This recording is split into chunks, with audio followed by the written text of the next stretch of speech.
Ito na yung mga huli natin mga kadagat, oh. Na ito mga kuha mga kadagat.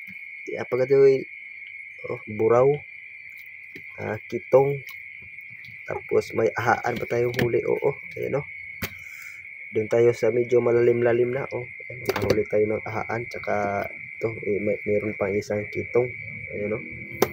So, ito na yung huli natin ngayon mga kadagat. Meron pang pugita. Oh, ayan, oh. Hindi yan pugita, parang humuntag ata siguro yan. So, yun mga kadagat.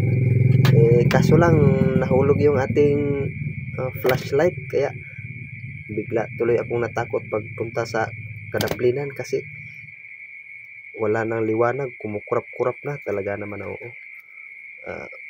Bumabangga-bangga pa talaga ako sa bato nung papunta na ako sa baybayin. Nahulog yun, andun pa sa sa malalim, kaya natakot ako tuloy akong pagpunta sa kadaplinan kay madilim naman yung paligid. Kaya nahirapan ako kinabahan tuloy ako kasi madilim masyado. Kaya yan mga kadagat, oh, mabuti at nakahuli tayo ng medyo malaki-laki naman, oo. Ayan, oh, ahaan. Wow, talaga naman.